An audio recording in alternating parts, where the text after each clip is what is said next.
achou que 2021 seria um ano mais calmo levou um balde de água fria logo no dia 6 de janeiro, quando centenas de apoiadores de Donald Trump invadiram o Capitólio, sede do Congresso nos Estados Unidos. Grupos diferentes se juntaram, como QAnon, masculinistas, e teve até gente com camiseta fazendo alusão a Auschwitz. Talvez você esteja se perguntando, e eu com isso, ou o que esse tema tem a ver com os judeus. Os Estados Unidos são o grande parceiro de Israel no mundo, a maior comunidade judaica fora do Estado judeu e passa por um momento delicado na sua democracia.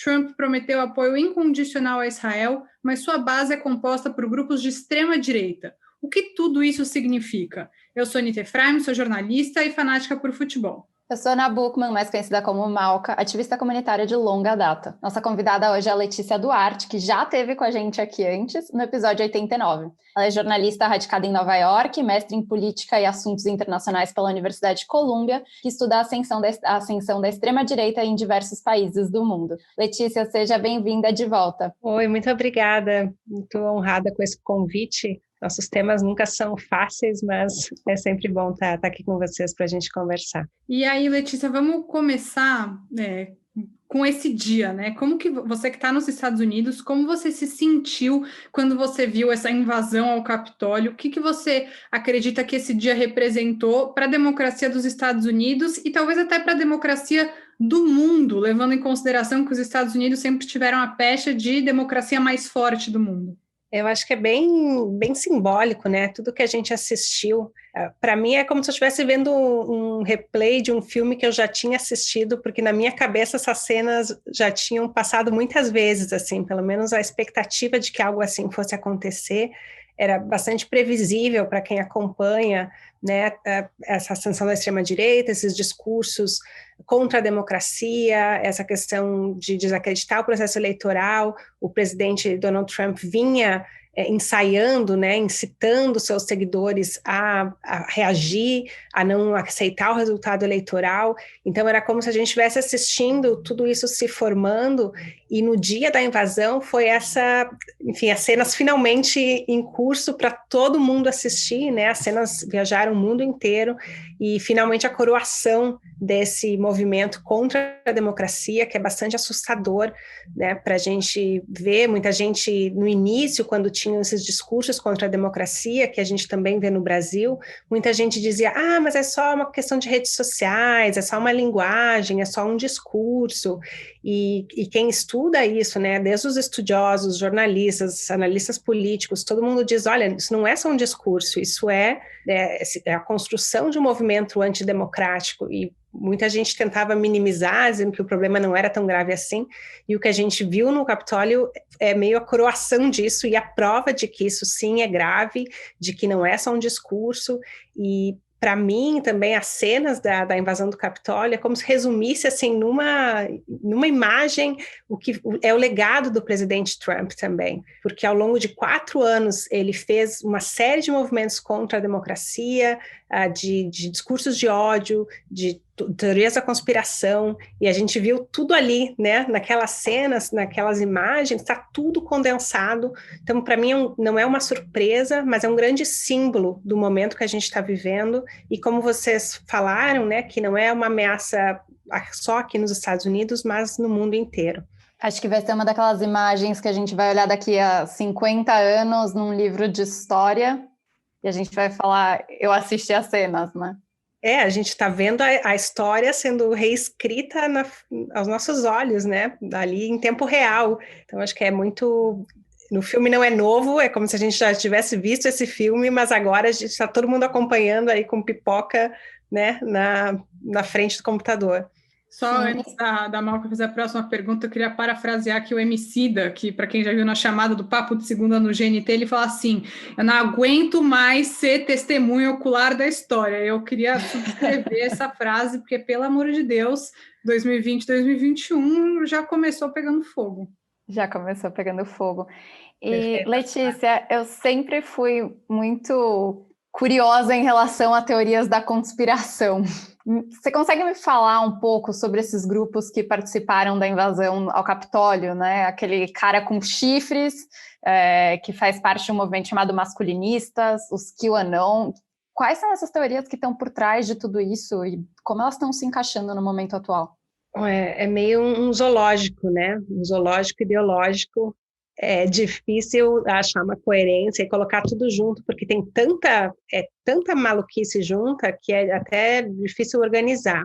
Mas, para a gente começar, acho que dos grupos bastante fortes que perpassam um pouco de tudo, né, que você falou, o QAnon, eles têm essa ideia de que existe uma grande conspiração que há, no fundo, que toda a esquerda do mundo e toda a elite econômica e também os democratas, também atores de Hollywood, todo o poder econômico político, eles chamam dos globalistas, estariam numa grande conspiração para dominar o mundo. E aí eles reúnem canibalistas, pedófilos, satanistas, e a única pessoa que poderia interromper esse plano perverso e demoníaco seria o presidente Donald Trump. Então, é interessante até para vocês que têm enfim, já que a gente está falando também para um público, né, enfim, que se interessa pelas questões judaicas, os temas judeus, é muito semelhante com todas essas teorias, né, que ao longo da história eram propagadas contra os judeus, como se os judeus tivessem um grande plano para dominar o mundo, né, e estavam manipulando tudo para tomar o poder. É como se só substituísse as peças, e agora a gente tem os malvados da vez são, né, pode ser a elite financeira, as pessoas poderosas, o establishment, e então substitui as peças e para dizer que a única pessoa que poderia, né, deter essa conspiração tão poderosa e tão perigosa seria o presidente Trump. Então, eles usam esses elementos de uma série de outras, cada corrente, aí reúne machistas, nazistas, chauvinistas, reúne misóginos, reúne um pouco de tudo, cada um cada grupo tem a sua peculiaridade, mas no fim das contas todos eles embarcam nessa onda do Trump, que é importante que ele continue no poder para deter esses outros grupos que ameaçam de alguma forma enfim, o mundo, os valores conservadores, e que é irônico também, porque quando a gente fala do que seriam valores conservadores ou cristãos na sua essência, né, parece que não tem nada a ver com isso, mas na narrativa deles é como se esses poderosos que reúnem desde gente de Hollywood até gente do Partido Democrata, das cabeças, estariam com esse plano, aí tem de incesto de crianças, dominação, canibalismo, pedofilia, e, enfim, como eu falei, o zoológico ideológico, ele aceita tudo, e aí também entra a gente do pessoal dos antivacinas, vão se incorporando vários grupos, tem os Proud Boys também, que é um dos grupos fortes, que eles têm essa ideia também, que reúne valores contra a imigração, né, de fechamento de fronteiras, e junta também saudações pró-nazistas, né, negadores do Holocausto. É uma fauna bem grande e assustadora, né, para a gente pensar como é que essas ideias tão absurdas, periféricas ou extremistas estão voltando, né, aí à cena política, alimentadas de novo pelo presidente da República, né, dos Estados Unidos.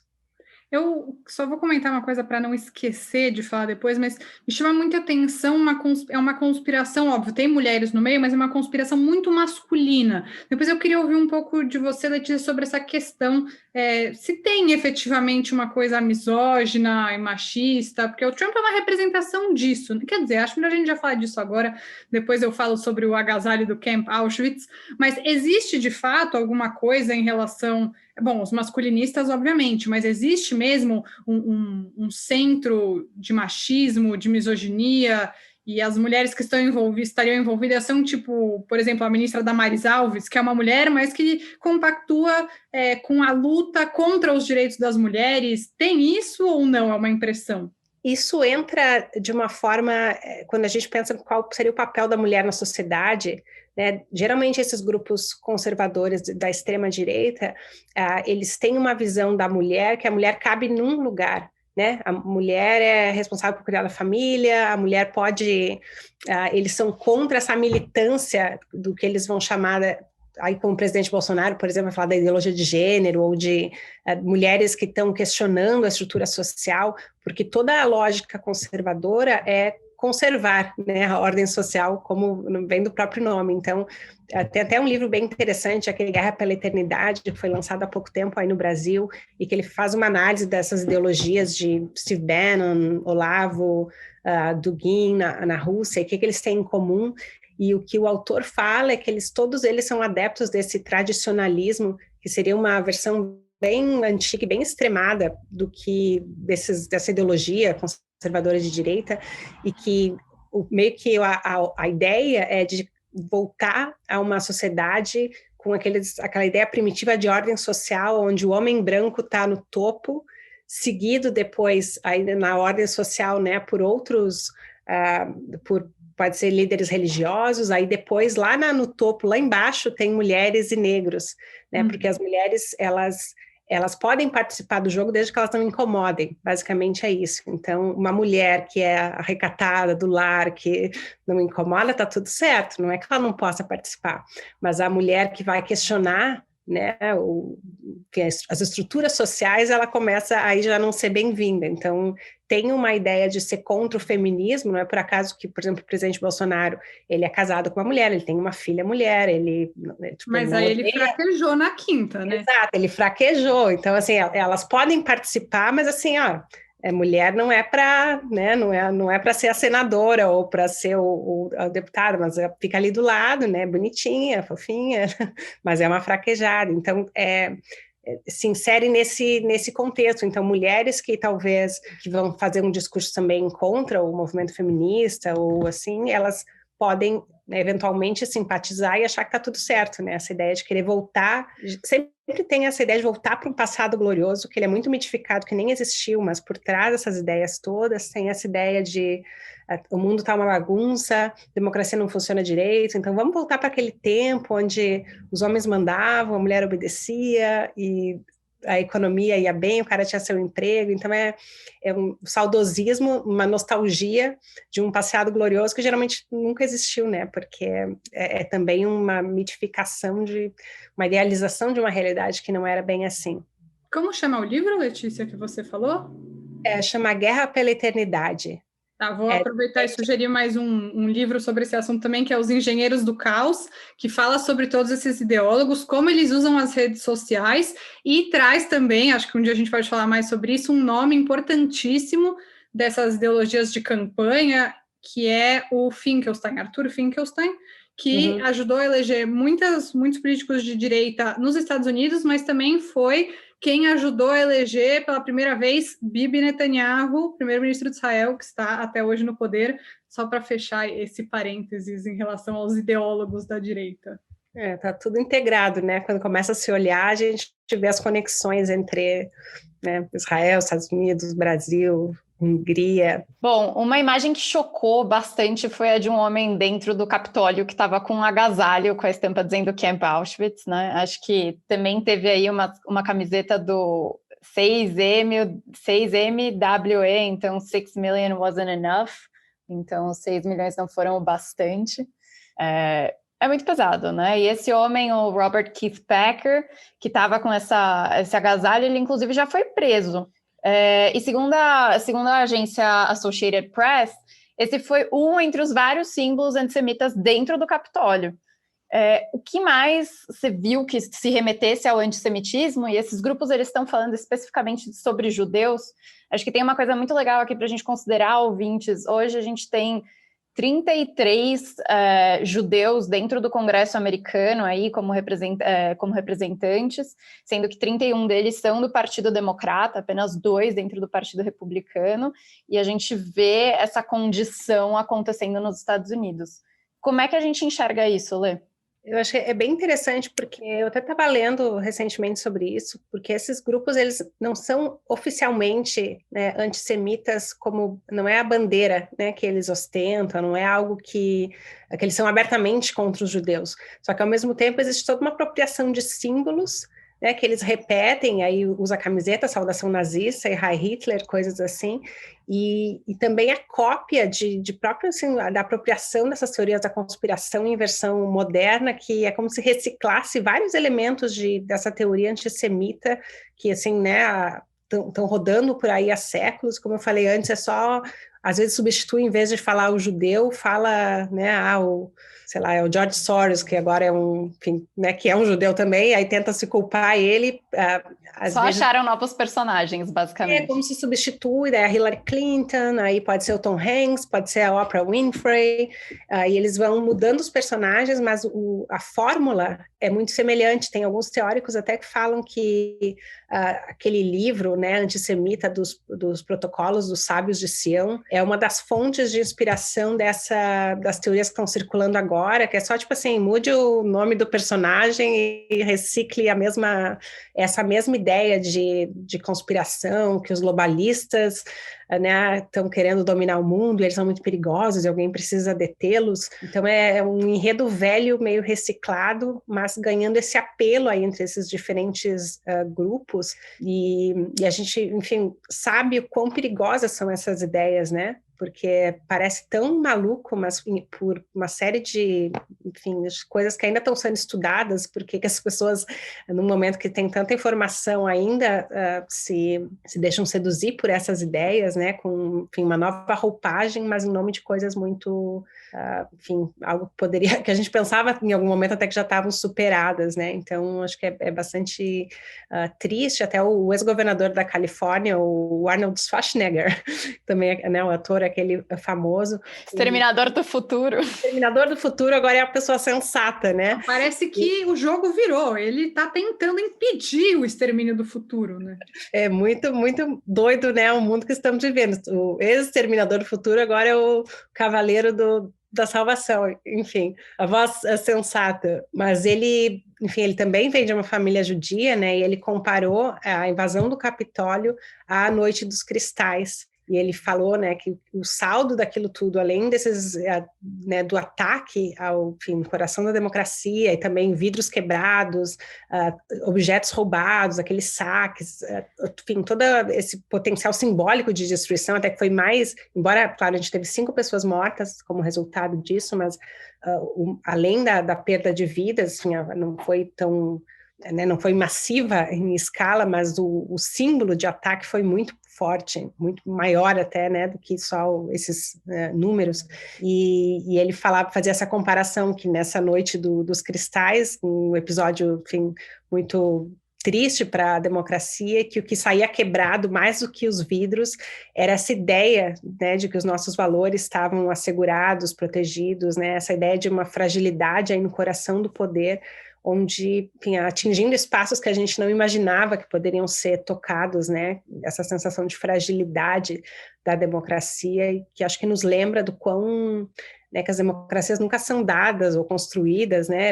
É sempre um processo de construção que a gente precisa também atuar ativamente para ajudar a proteger nossas democracias, né? Não é algo que está totalmente, né, acho que todas essas ameaças antidemocratas, totalitárias, de ideias de extermínio, infelizmente, elas não estão totalmente superadas, né? A gente precisa permanentemente vigiar para que elas não se repitam.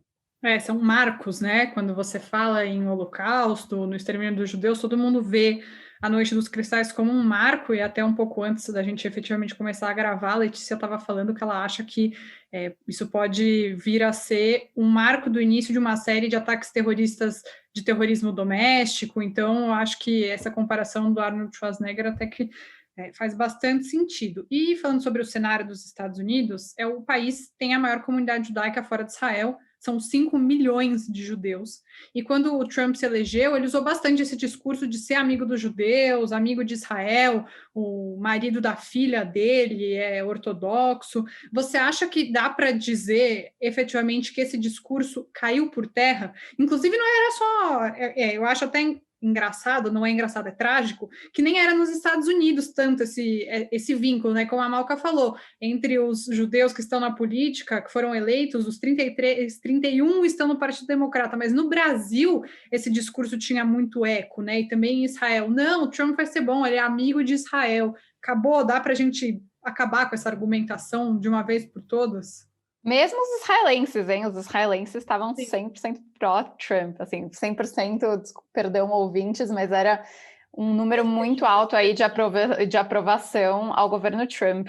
Eu acho que essas contradições nos mostram o quão perigoso também é embarcar nesses rótulos simplistas, né, de o bom, o mal, esse aqui é o nosso cara, porque as coisas são bem mais complexas do que isso. E aqui nos Estados Unidos saiu uma pesquisa até recente falando que entre 2018 e 2019 cresceu em 12% o antissemitismo, e eles contaram ataques, esse sentimento, né, enfim, teve vários casos durante o mandato do Trump.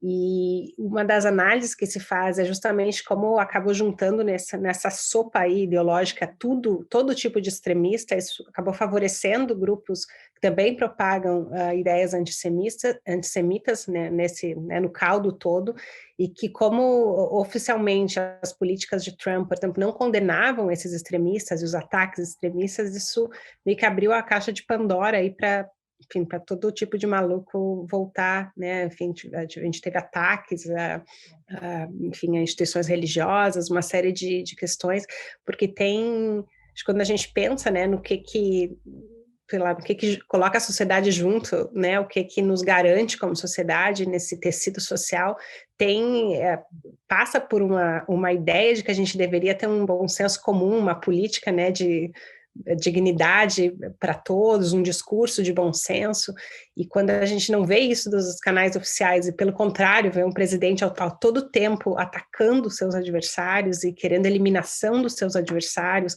né, e não respeitando as regras do jogo e tudo, enfim, essa lógica do inimigo.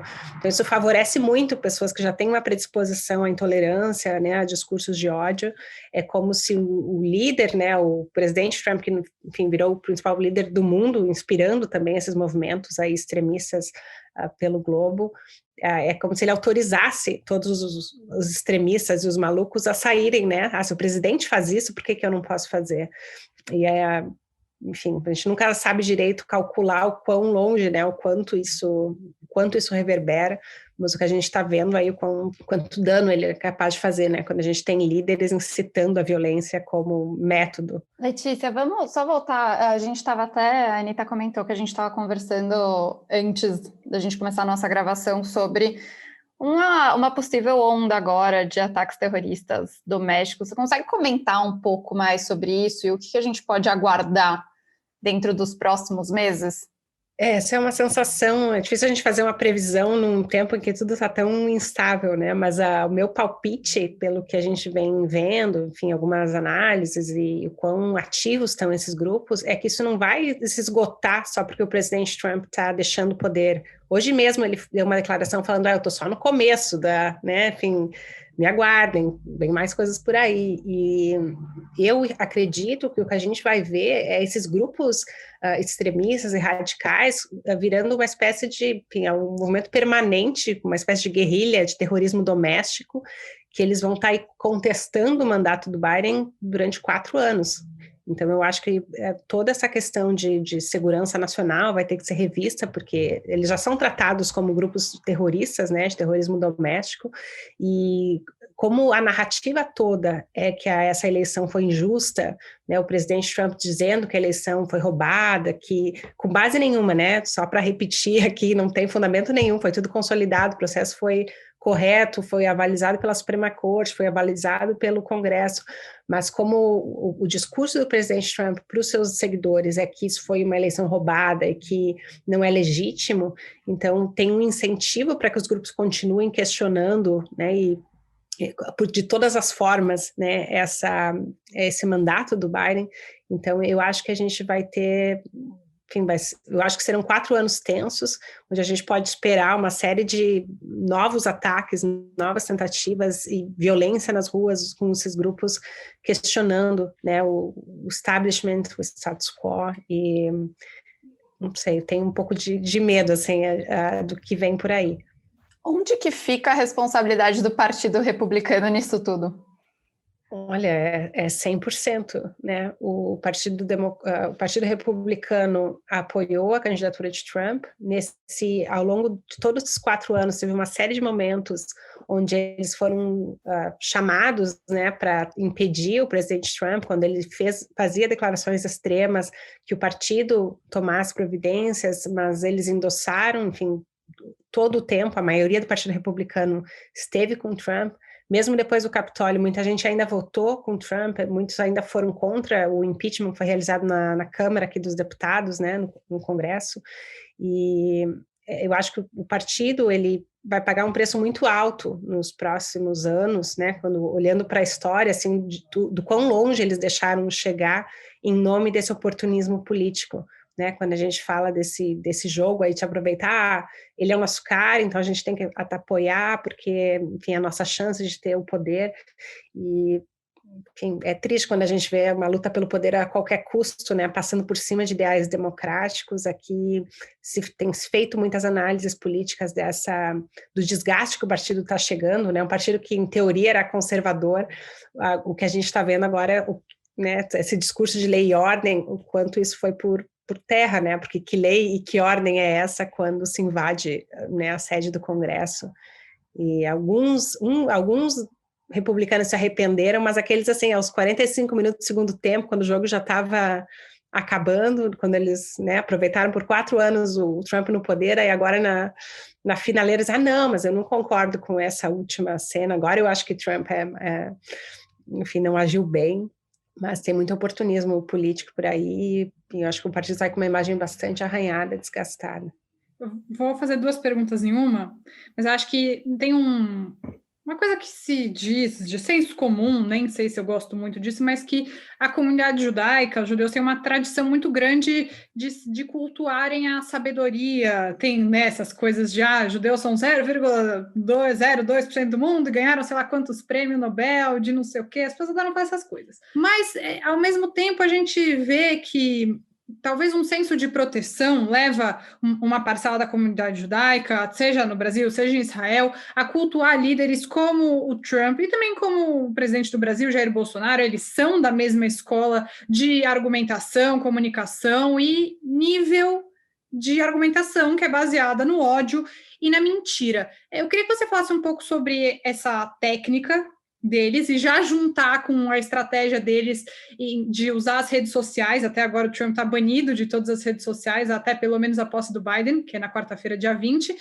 Mas essa contradição, Letícia, se você vê isso realmente, como é que você você tem um culto à inteligência, à sabedoria, mas para se proteger, aceita estar sobre o guarda-chuva de pessoas que cultuam a ignorância, e uma fala que é sua, do outro episódio que você participou com a gente, que eu amo, de gente que não faz questão de fazer sentido. Você enxerga uma contradição nisso? Eu acho que a contradição é a essência.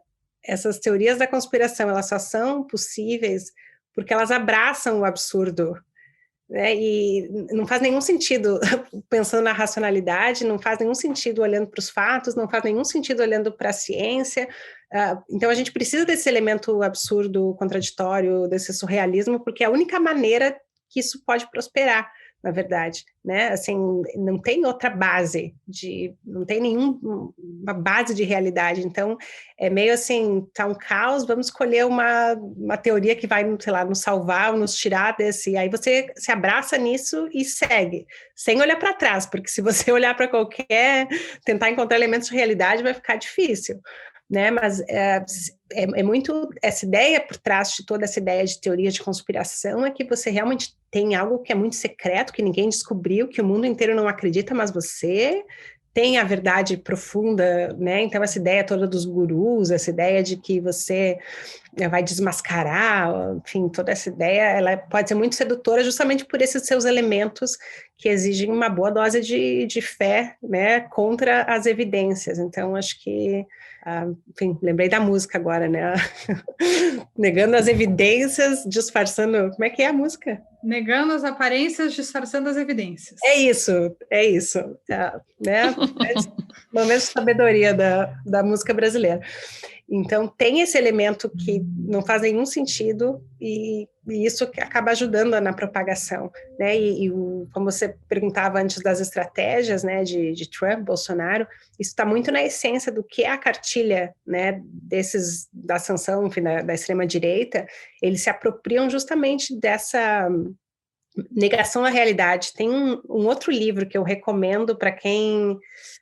não é um bom livro, exatamente, mas ele é interessante para entender como é que esses líderes operam, que é um livro que ele fala mais ou menos assim, os fatos não importam, que é tudo uma questão de persuasão. E aí a ideia toda, por exemplo, que o Trump ganhou, tipo assim, negue a realidade, você não precisa dos fatos, você só precisa ter um discurso forte, persuasivo o suficiente, e a realidade não importa. Eu tenho que confirmar a tradução direitinho aqui não sei se foi lançado em português, eu vou ver depois, eu te passo direitinho. Eu achei que você ia indicar um livro do Olavo de Carvalho pra gente. E também tem um que ele fez a tradução, que é, como é o nome? Como Ganhar um Debate Sem Ter Razão. Uau!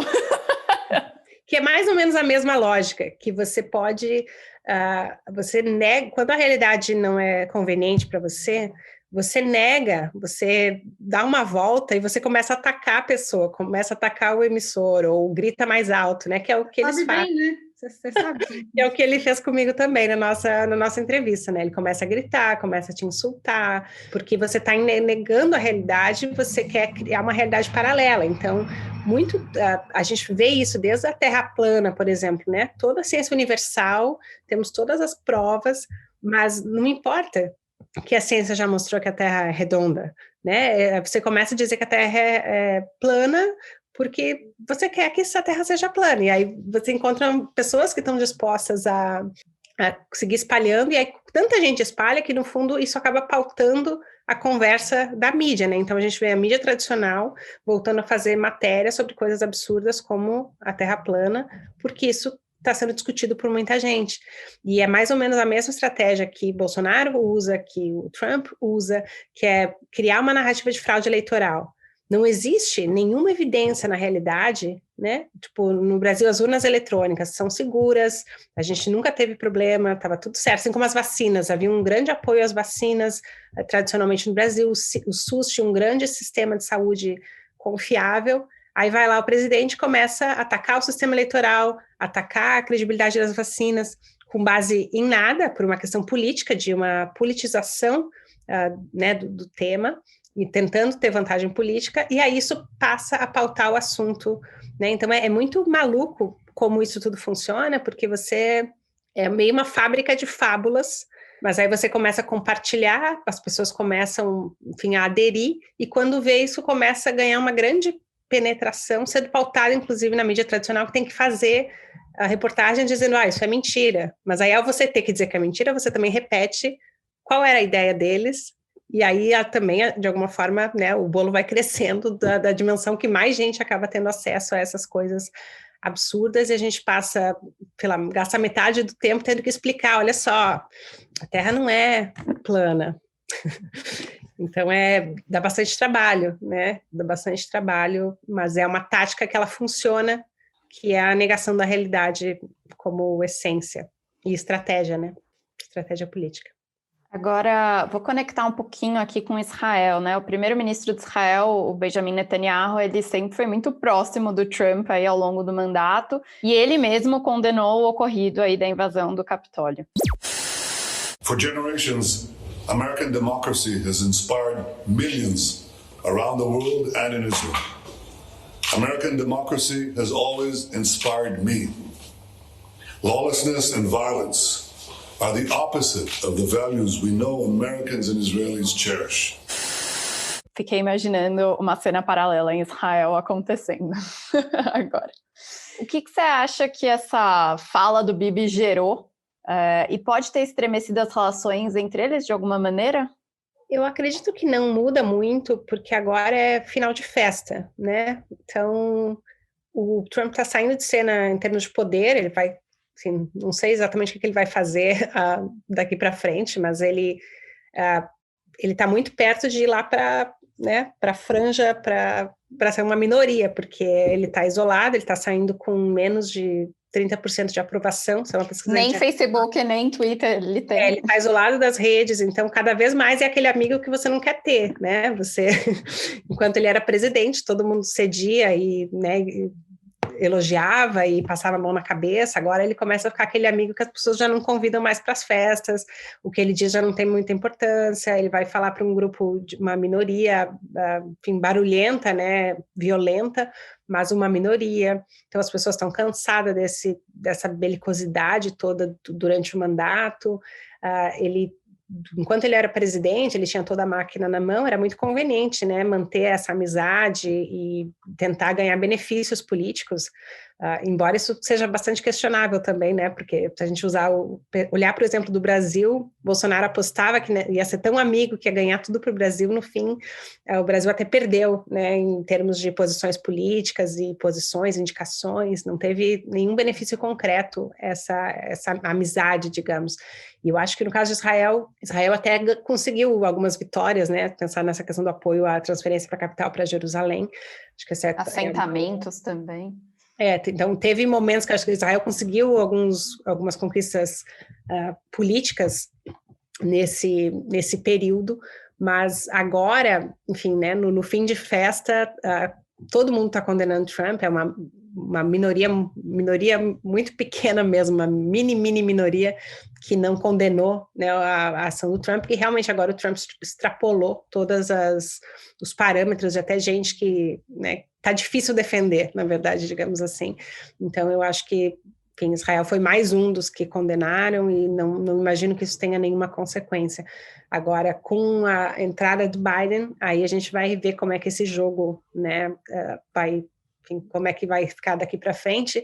Como eu acredito que não vai mudar muito em relação a Israel, porque a posição dos Estados Unidos, né, bastante consolidada por muitos anos, e isso ultrapassa administrações também democratas, essa aproximação com Israel, ela sempre... Enfim, não imagino que isso vá ser alterado, né, porque é um parceiro estratégico no Oriente Médio, enfim, tem interesses que são bem maiores do que só uma questão de republicanos ou democratas.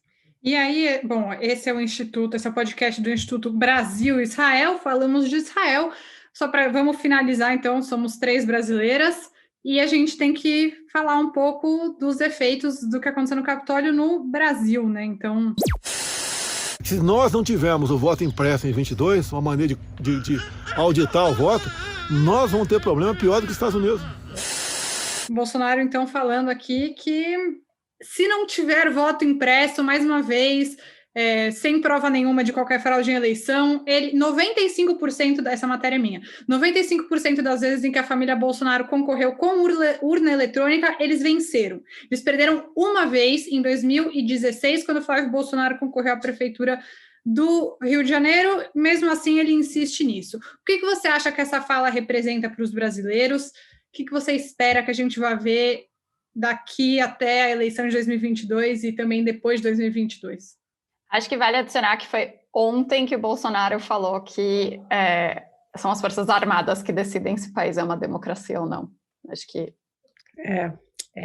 Daquelas cenas, seria engraçado se não fosse trágico, né? Porque o Bolsonaro ele já vem anunciando essa campanha contra a democracia antes mesmo de se eleger, né? Durante a eleição mesmo, a campanha dele, ele já vinha também falando isso, como você lembrou, fizeram outras vezes, sem base nenhuma na realidade, embora ele tenha vencido. Eu até fiz essa piada, né? Eu acho que concordo com o Bolsonaro, tá tudo errado, acho que a gente precisava refazer as eleições, porque se ele venceu e está dizendo que o processo não foi justo, né?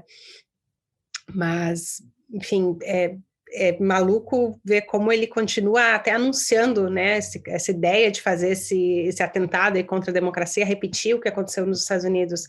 Aí no Brasil, 2 anos antes, ele já está avisando, olha, eu vou fazer isso, a gente, né, é esse o caminho, esse é o caminho a seguir. Ninguém pode ficar surpreso se acontecer alguma coisa, né, ele avisou.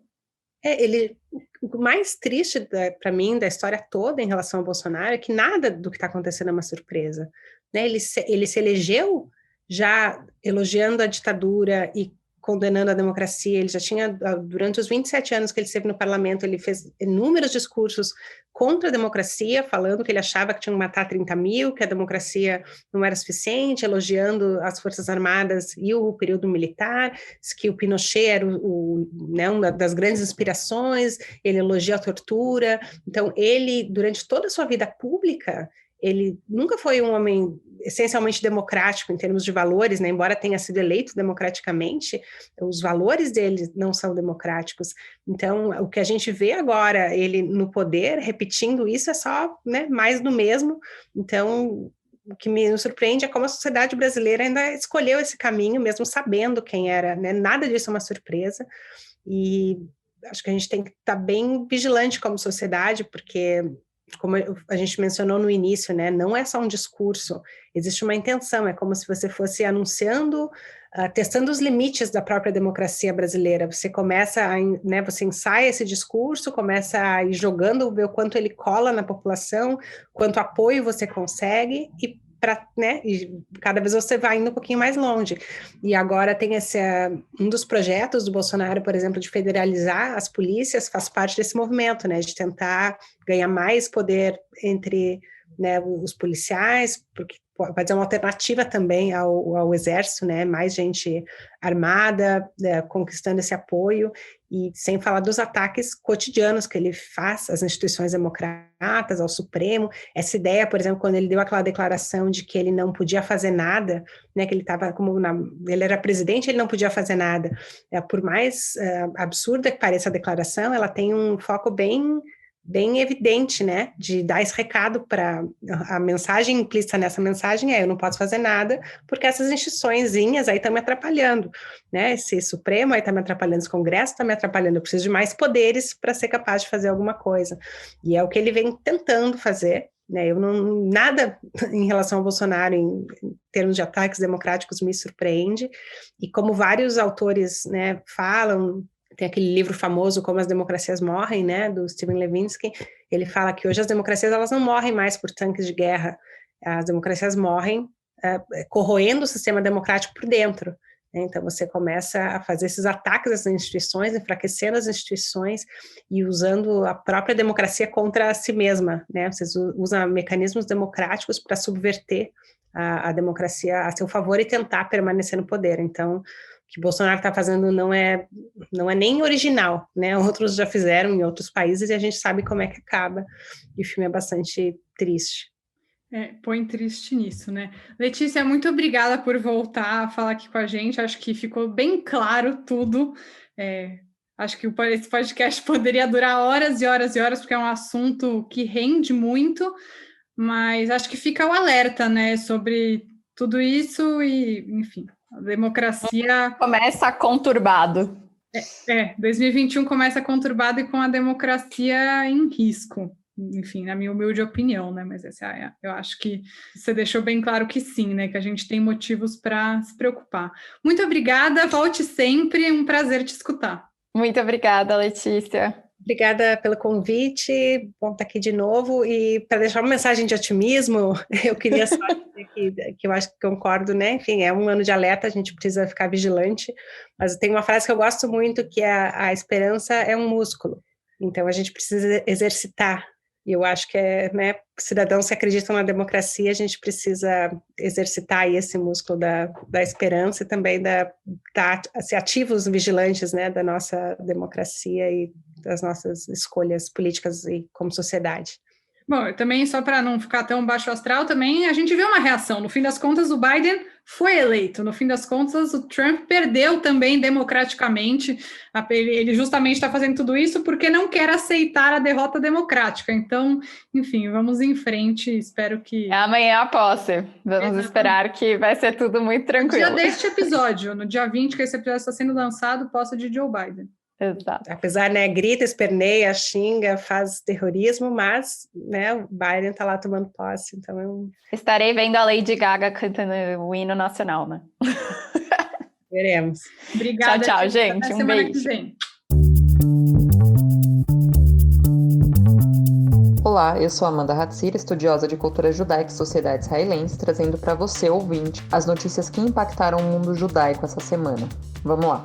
Quem escutou o nosso episódio sobre a situação da vacina contra a Covid-19 em Israel, sabe que a coisa por lá está acontecendo bem diferente daqui do Brasil. Até o dia 13 de janeiro, cerca de 2 milhões de israelenses, de um total de 9 milhões de habitantes, haviam recebido a primeira dose da vacina. Mas antes de trazer a primeira notícia de hoje, eu gostaria de adicionar mais algumas informações para quem achou que ficou confuso entender como funciona o sistema de saúde israelense, sobre o qual a gente tratou de forma muito breve no último episódio. O ouvinte Alan Bronner, que mora lá, ajudou um pouco a gente com mais detalhes sobre o tema. Em Israel, o sistema de saúde não é gerido pelo Estado.